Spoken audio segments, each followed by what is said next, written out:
we've been around since, I guess, 1984 when we first met. And the interesting thing about it is when we met each other, we couldn't either play or sing or write or anything. So we actually developed our skills or whatever have you, together. So what did you have at that point? A love of music. It was a love of music, but it was really experimental what we were doing then. I mean, we were trading a lot of records back and forth. Aaron's father had a really eclectic 60s record collection, and I had a lot of punk rock records. So we're basically turning each other on to music, and over the years it's still that way. We kind of rely on each other for new CDs and things like that. Well, it seemed like you were able to absorb those musical styles and make something all your own out of them. How do you explain that?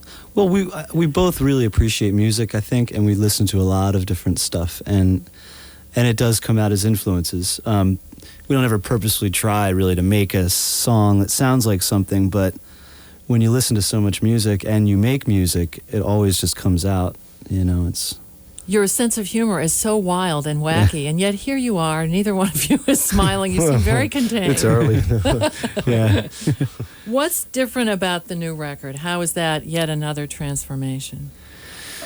Well, I think with this record, that the songs, by the time we got into the studio to record them, well, first of all, it's different because we did it in a really nice recording studio, Bearsville Studios in Woodstock, New York. Famous place. Yeah, Todd Rundgren was part of that studio for a long time. We had the opportunity to live with the music for about a year or two, and we did some touring last summer. So we played almost every song from the record, at some point during the tour. A lot of it we would play every night. So when it came time to record this record, we had a really clear idea of what we were going to do. Usually we don't deal with demos. We're into the first take, write the song and record it as fresh as you can. And that's what you get on the record, but this one was a lot different. Are you making a conscious effort to have some more radio-friendly things now? No, basically, when we write songs, it's just kind of snapshots of what's going on in our lives, and this record, it just turned out, we never realize what happened on a record until it's done, and when it was done, it was like, wow, well, this is the kind of songs we're writing now, a little more poppy, we always just give ourselves leeway to do whatever we want. If the next record sounds like, mud, then that's what it'll sound like. But we never limit ourselves to anything, so it just turned out that way. It's just the kind of stuff that we're doing now. Well, it seems like you have the chops and the sensibility to be able to do any kind of music you want. That's pretty exciting for you as artists. Yeah. It's funny because I don't know... if you try and look at it from the other angle, like people, I don't know what they expect from us now. If they expect us to the unexpected or whatever, but we just. I guess you don't worry about disappointing people who want you to be doing something you were doing before. Well, after we did our country record in Nashville in '96, I think that kind of like toughened our skin up. I think that surprised a lot of people. So yeah, people don't expect so much anymore. They just take what's given to them and deal with it accordingly. That was a record you did with Ben Vaughn. Yeah, Ben produced that. Yeah. And what was that like? You actually went to Nashville and had some real Nashville country players in the studio with you. Yeah. It was a lot of fun actually recording the record. Those guys are people that you would want to hang out with if they lived in your hometown. But looking back, I think it was probably one of the most rewarding things that we ever did. It was an impulsive thing, like, well, we can do this, we should do it. How many opportunities do you get like this in life? So we, without thinking, we wrote the tunes, we booked the studio time, and it was like a week or something. It was basically Ben and Charlie McCoy kind of put it together, and it was just these incredible session players from, that really did most of their work in the the mid 60s to early 70s, and played on all kinds of stuff, and it was incredible working with them. And now they're all kind of semi-retired, don't do much, and it's a really, really neat experience. We got to hear a lot of great stories. Yeah. We got to hear a lot of great stories. Yeah, about a lot Jerry of dirt Lee about Lewis different people. That they worked with. Very cool. Ween is here today in the World Cafe, and their next project will be a classical record, I understand, with a full symphony. Their new album is called White Pepper, and you're going to do a little mini concert for us now. Tell us what you're going to play, and let us know who's in the band. Well, it's our road band, our touring band, who also played on most of the new record, and it's Claude Coleman on drums, and Glenn McClellan on keyboards, and David Drywitz on bass. Yeah, we've had the same band this is the longest. It's been 3 or 4 years now. So we're really like a good unit now. We've got a lot of shows together. Yeah, we're gonna play a song called Back to Basin from our new record. Great. Ween on the World Cafe.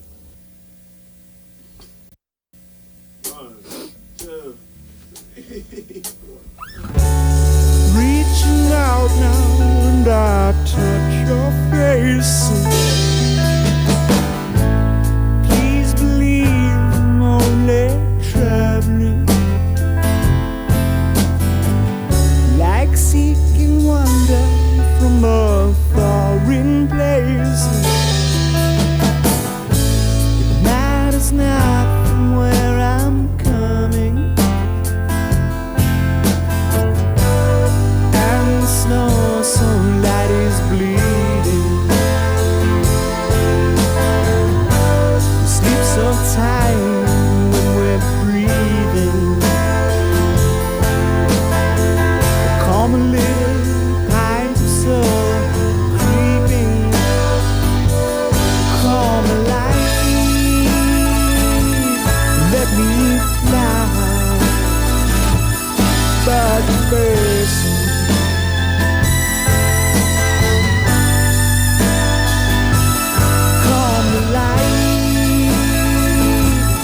let me fly back to basin.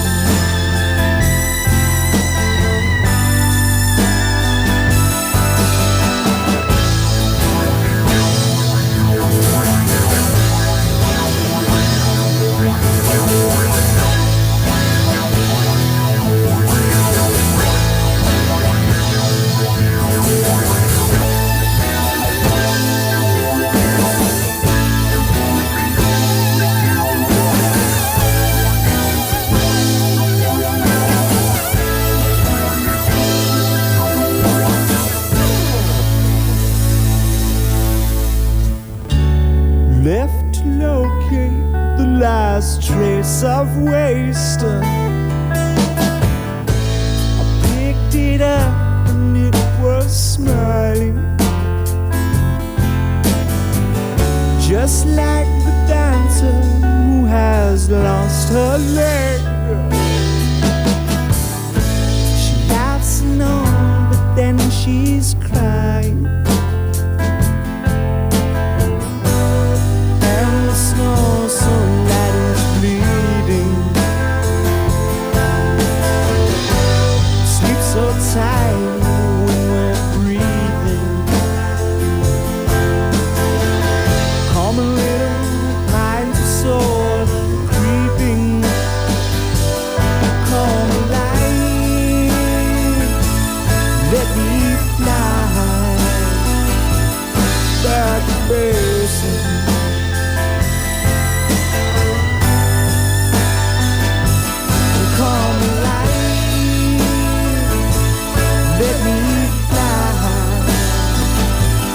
Back to basin.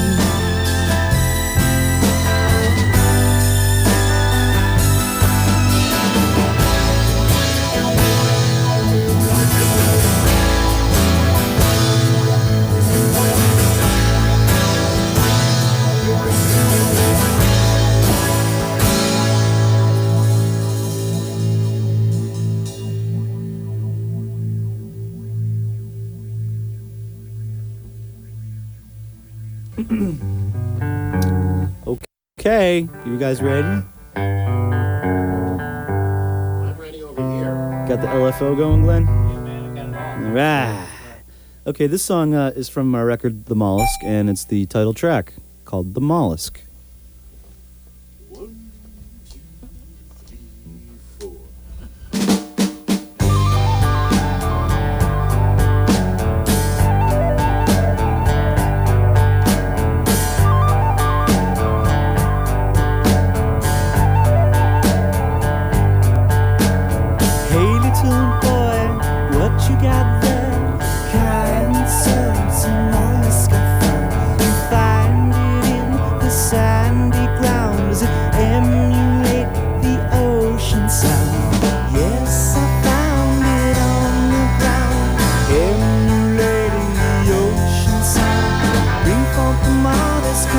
unto me.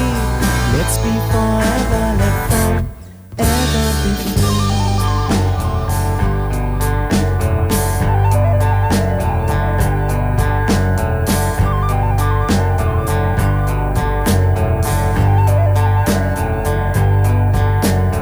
Hey little boy, come walk with me and bring your newfound mask along. So it speaketh of the Trinity, can it gaze at the sun with its wandering eye?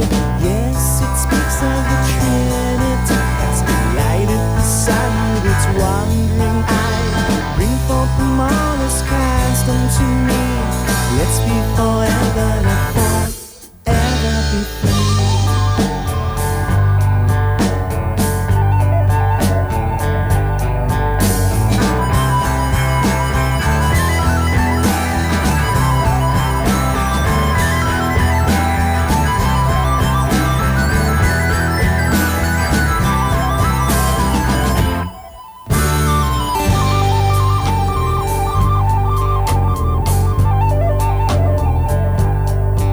See, there are three things that spur the mollusk from the sand: the waking thought creatures that live on the land, and with just one faint glance back into the sea, the mollusk, it lingers with its wandering eye.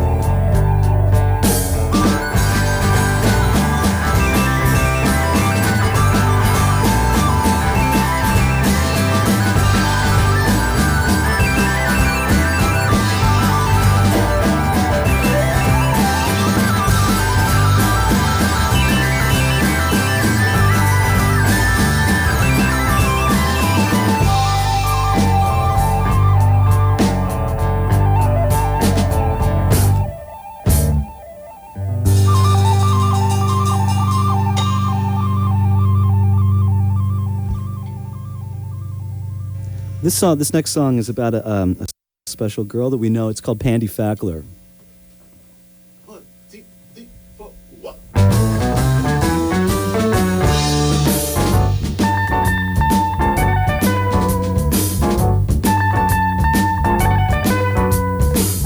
Pandy Fackler was a working girl, living alone in another world of picket fences and a white facade, under the promenade. She was almost in a groove from doing the bossa nova in a funky cornadina. Man, I wish you could have seen her.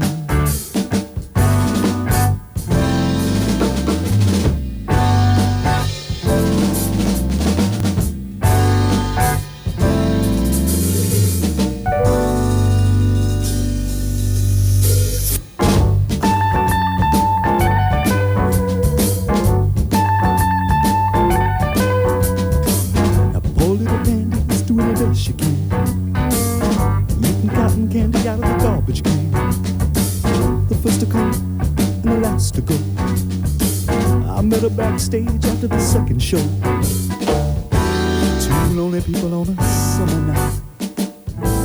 We wanted love, but it was still alright. I held her close and she squeezed me tight. My pandy, oh pandy.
This is called Even If You Don't by Ween.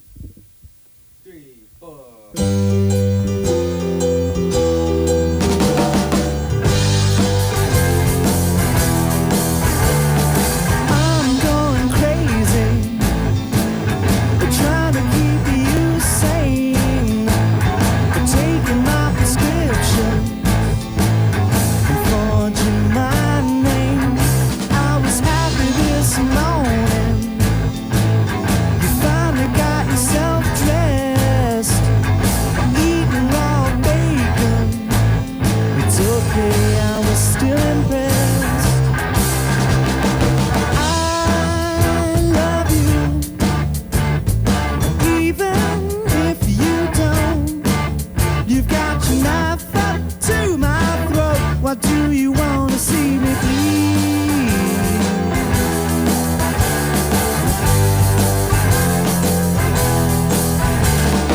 Rooting through the garbage, the treasures in the trash pile. Seeing my expression will always make you smile. But please don't touch my phone book. My friends are getting pissed off. Wake 'em in the morning, acting like a jerk off. I love you, even if you don't. You got your knife up to my throat. Why do you want to see me bleed?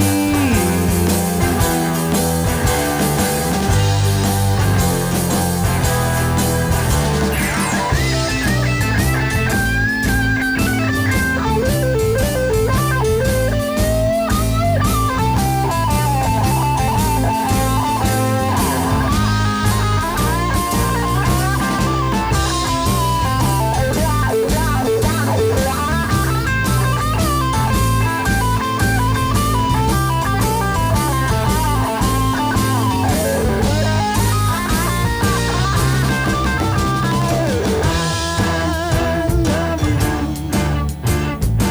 even if you don't.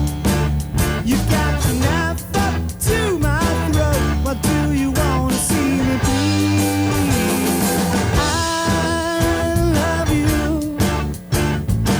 even if you don't. You've got your knife up to my throat. Why do you want to see me bleed?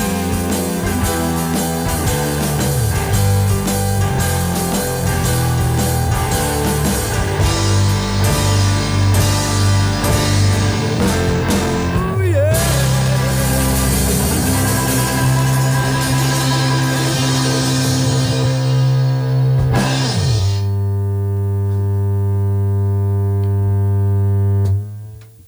What a great session with Ween. It's so wonderful to have you guys here.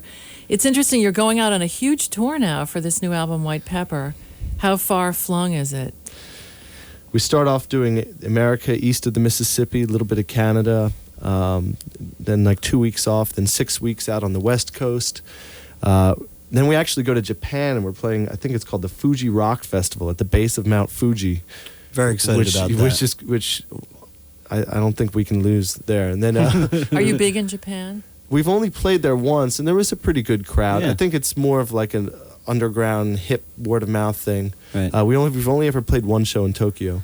It doesn't even matter if we're big. It's just cool to go there. Yeah, it's you great know? to go and buy their toys. They have a lot Play of in a In garage. Japan, Yeah, doesn't matter it's- if we're big. Yeah, Right. it's very Spinal Tap. You feel you're like a rock star when you're there. But got our hands Just full. the whole world. And then you come back to suburban Pennsylvania, New Jersey, Yep. back to the same place that spawned you, where you still live. Yeah, yeah, And your life's pretty much the same, I suppose, when you're home. yeah. Yeah, we that's- love the area that we live in. So and we've traveled around enough to appreciate where we live. So it's great. Well, we love having you in the area that's the home for the World Cafe, too. Yeah. And have a good time out on tour. And thanks for being here today. Thank you. We'll be right back on the World Cafe.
Our thanks to Ween for joining us today, also to the Cafe's Michaela Majoon. Here's Emmy Lou Harris and Linda Ronstadt from Western Wall with Sweet Spot.